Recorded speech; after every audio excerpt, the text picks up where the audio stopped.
Buyurur ki, Allah Cəllə və Alə tək, qədim, baqi, zatı, külli və cüz'i hər bir məlumu əhatə edən elm ilə alimdir. Və Allah Cəllə və Alə hər bir şeyi olduğu halı üzərə bilir. Elmi məlumatların yenilənməsi ilə yenilənməz, çoxsaylı olması ilə çoxsaylı olmaz. Buyurur ki, Allah Cəllə və Alə tək elmi ilə alimdir. Tək elmi ilə. Yəni biz Allah Taala'nın elmi barədə danışdıqda biz deyə bilmərik ki, Allahın elmləri var. İnsan barədə bu şey deyilə bilər. Lakin Allah Cəllə və Alə barədə biz deyə bilmərik ki, Allahın elmləri var. Biz deyirik ki, Allahın elmi birdir. Məlum olan şeylər bəli, çox sayılıdır. Məlum olan şeylər də nədir? Yəni Allahın elminə bağlı olan şeylər. Yəni Allah Taala'nın bildiyi şeylər həddindən artıq çoxdur. Lakin Allah Taala bunu bir olan elmi ilə bilir. Ona görə bizim alimlərimiz buyururlar ki, bir olan elmi ilə. Hər bir şey olduğu üzərə külli yaxud cüz'i olaraq əhatə etməkdədir. Allah Cəllə və Alənin zatında heç şübhəsiz ki, elm sifətinin qaim olması labüddür. Və Allah Taala'nın elmi hər bir şey olduğu hal üzərə əhatə etməkdədir. Bura hər bir elm daxildir. İstər məlum və mövcud olan şeylər barəsində elm, istərsə də mədum olan, yəni mövcud olmayan şeylər barədə də Allah Taala külli və yaxud da ki, cüz'i elmə sahibdir.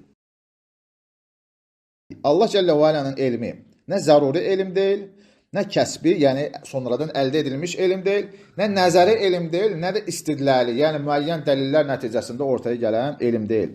Yəni bundan biz anlayırıq ki, Allah Cəllə və Alənin elmi öz məxluqatının elminə bənzəməz. Çünki məxluqatının elmi bu dörd çərçivədən kənara çıxmır. Məsələn, bizdə olan elmlər ya zəruri elmlərdir.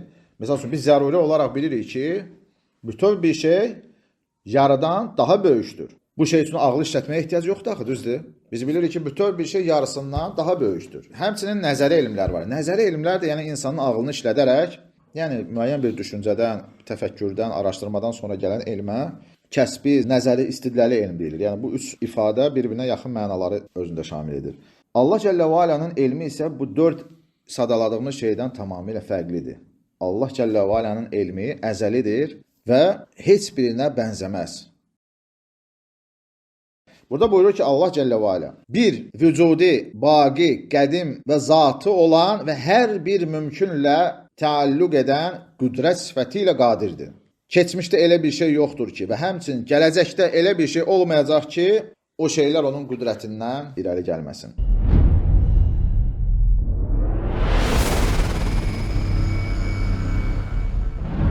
Bismillahirrahmanirrahim. Elhamdülillahi Rabbil alemin vel-aqibetu lil-muttaqin ve la udvana illa alel-zalimin ve sallallahu ve sellem ala nebiyyina Muhammed ve ala alihi ve sahbihi ve men tabi'ahum bi ihsanin ila yevmiddin amma ba'd. Və sonra müəllif Allah Cəllə və Alənin sifətləri barədə danışmağa keçir. Allahın sifətləri deyildikdə qəsd olunan nədir? Ümumiyyətlə, bəzi alimlərə görə Allahın sifəti deyildikdə xüsusi olaraq Allah Cəllə və Alənin zatında qaim olan xüsusiyyətləri qəsd etmişdir.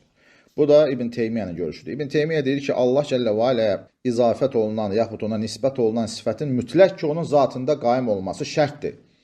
Yəni, Allahın zatında mövcud olan həqiqi bir sifət olmalıdır.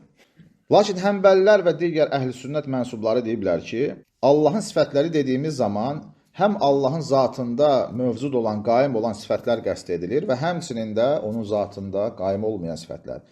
Zatında qaim olmayan sifətlərə hansı misal göstərmək olar? Misal üçün, Allah Taala'nın səlbi sifətləri. Məsələn, biz deyirik ki, Allah qədimdir. Qədimlik adlı bir sifət Allahın zatında qaimdirmi? Xeyr. Qədimlik nədir? Səlbi sifətdir. Səlbi nədir? Mənfi sifətlərdəndir. Yəni, biz deyəndə ki, Allah qədimdir, ondan əvvəliyyatı nəf etmiş oluruq. Yəni, biz deyirik ki, Allahın əvvəli yoxdur. Bu səbəbdən biz Allah Taala'nı qədim olaraq vəsf edirik. Və yaxud biz deyirik ki, Allah baqidir. Baqi deməklə biz Allah Taala'dan Allahın axırının olmadığını demiş oluruq. Və digər səlbi sifətlərə də eyni şey şamil olunur ki, bu səlbi sifətlər Allahın zatında qaim olan sifətlər deyil, lakin sifət adlanır. Biz deyirik ki, qədimlik Allahın sifətidir, baqilik Allahın sifətidir. Vəhdaniyyət də səlbi sifətlərdəndir. Yəni, vəhdaniyyət Allah Taala'dan şərikliyi nəfi edir.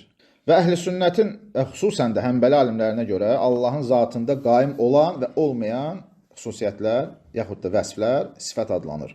Bəzi firqələr, misal üçün Mötəzillər, Allah Cəllə və Alənin zatında heç bir sifətin qaim olmadığını demişlər. Yəni deyiblər ki, Allah Taala'nın heç bir sifəti yoxdur.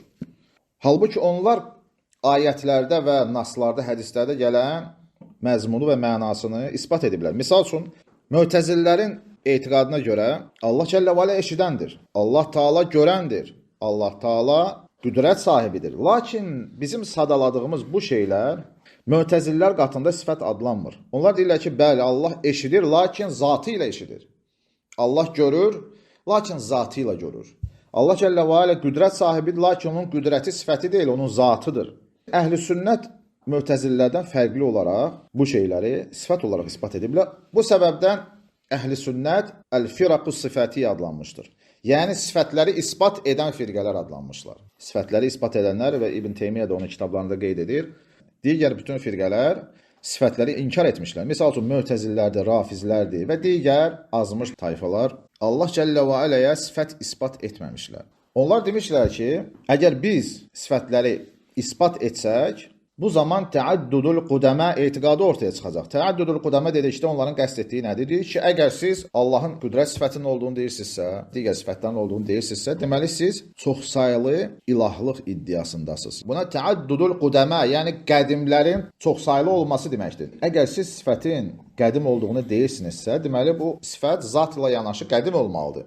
Yox, əgər bunun sonradan peyda olduğunu deyirsinizsə, bu zaman Allahın zatında sonradan peyda olmuş şeylər ortaya gəlir ki, və bu da batil bir inancdır. Qədim, əzəli olan bir varlığın sonralıqla vəsf edilməsi mümkün deyil. Biz bilirik ki, Mötəzillər nəsranilərlə, məsihlərlə bir çox münazirələr edirlər. Məsihlərin etiqadına görə ilah 3 üqnümdən ibarətdir. 3 üqnüm və yaxud da 3 ilah bizim klassik ədəbiyyatda da Azərbaycan dilində ona üqnüm deyilir. Onlar deyirlər ki, Allah təkdir, lakin 3 ilahdan ibarətdir.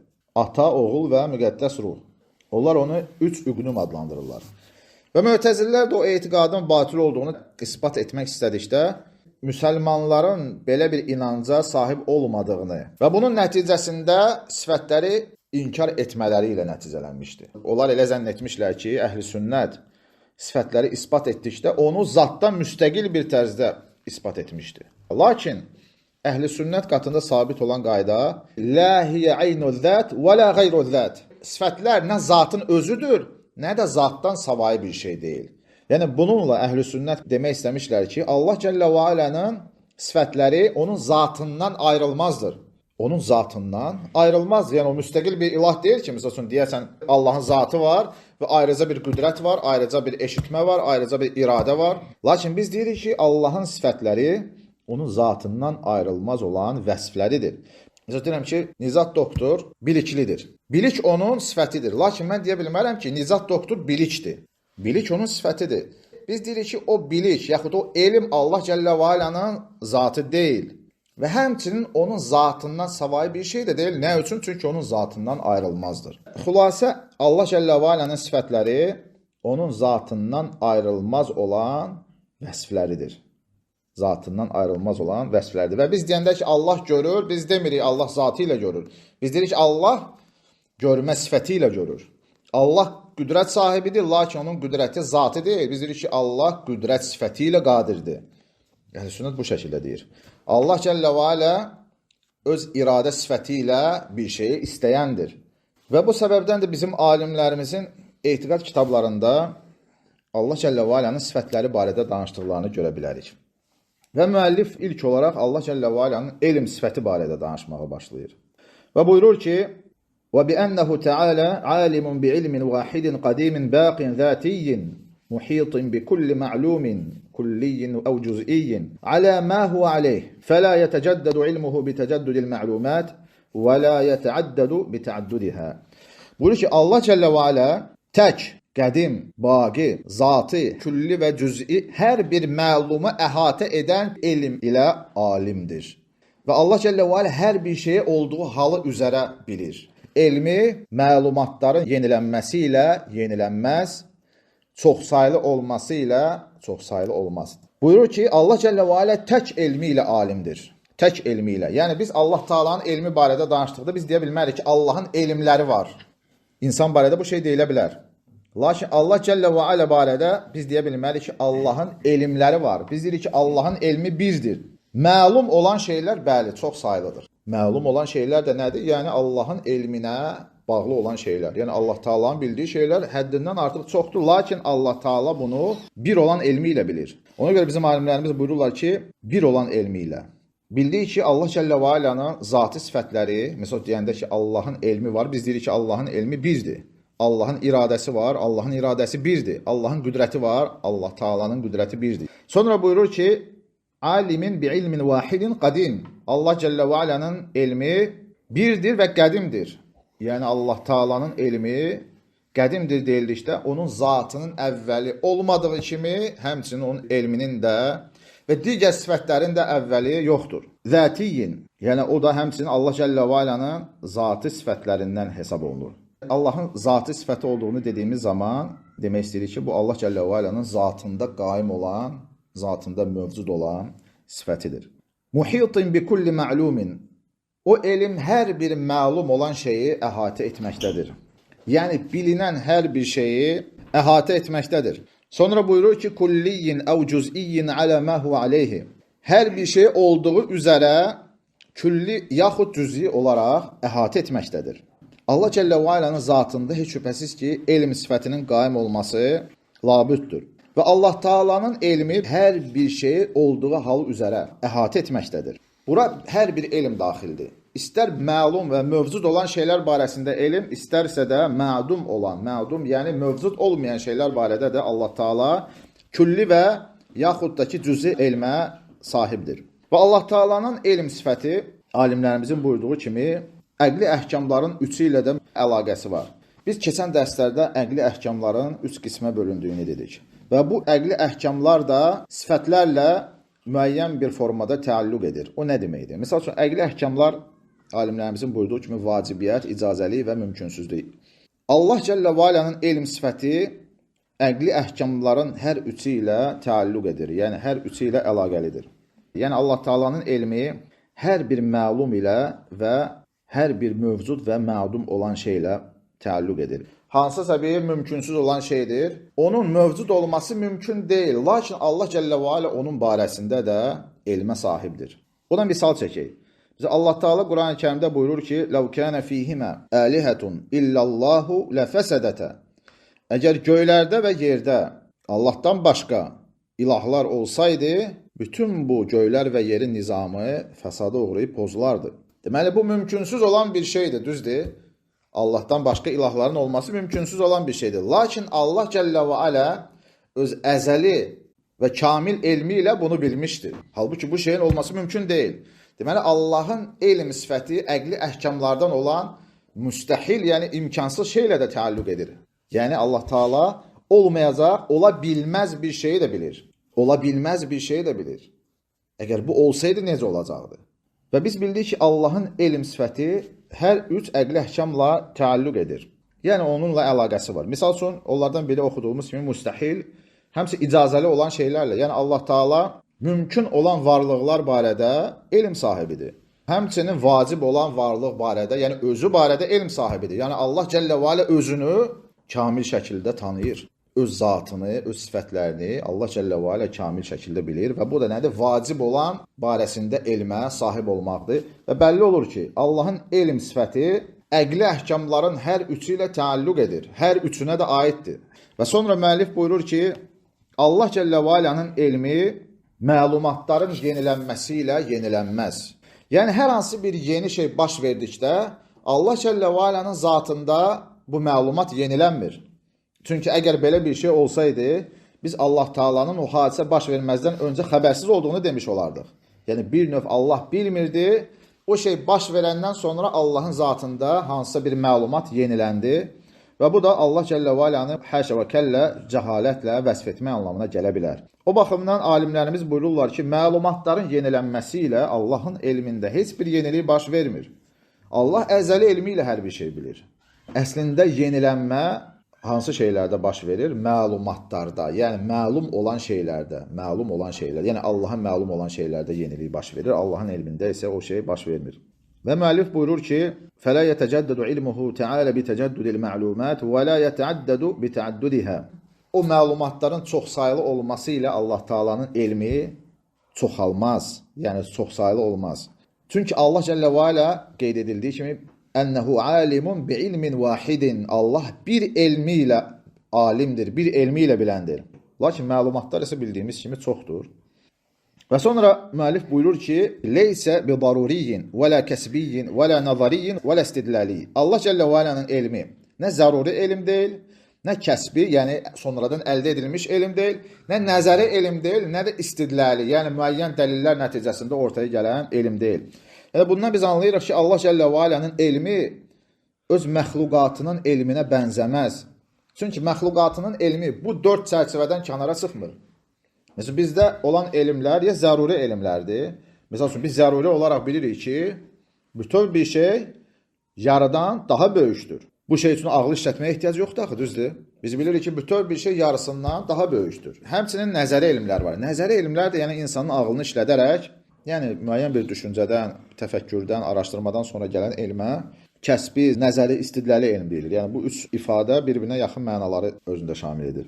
Allah Cəllə və Alənin elmi isə bu 4 sadaladığımız şeydən tamamilə fərqlidir. Allah Cəllə və Alənin elmi əzəlidir və heç birinə bənzəməz. Biz bilmirik bu məlumatlar Allahın zatında, yəni ki, elm sifətində necə qaim olur, bu necə baş verir, bu bizim üçün bir qeybdir. Və sonra müəllif Allah Taala'nın qüdrət sifəti barəsində danışır. Buyurur ki, وَبِأَنَّهُ قَادِرٌ بِقُدْرَةٍ وَاحِدَةٍ وُجُودِيَّةٍ بَاقِيَةٍ قَدِيمَةٍ ذَاتِيَّةٍ مُتَعَلِّقَةٍ بِكُلِّ مُمْكِنٍ فَلَمْ يُوجَدْ شَيْءٌ فِي الْمَاضِ وَلَا يُوجَدُ فِي الْمُسْتَقْبَلِ إِلَّا بِهَا. Burada buyurur ki, Allah Cəllə və Alə bir, vücudi, baqi, qədim və zatı olan və hər bir mümkünlə təalluq edən qüdrət sifəti ilə qadirdir.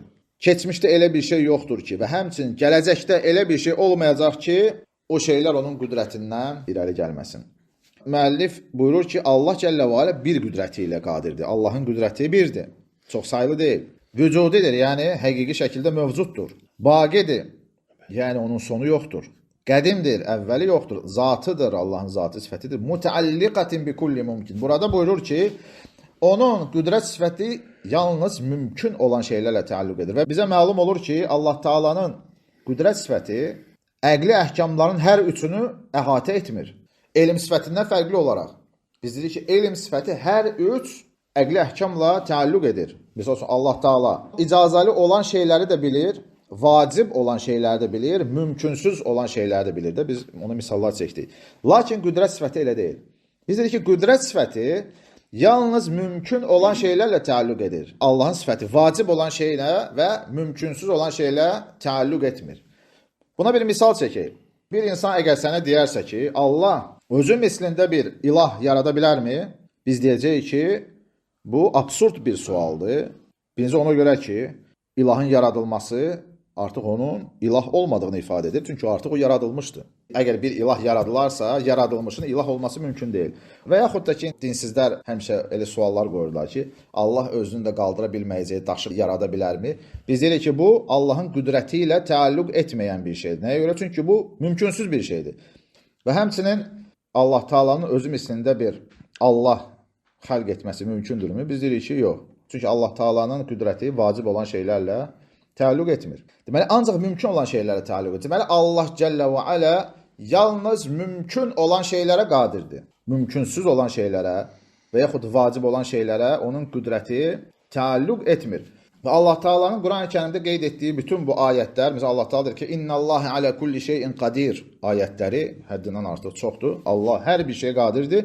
Orada qəsd olunan məna Allah hər bir mümkün olan şeyə qadirdir. Yəni bu bir qaydadır.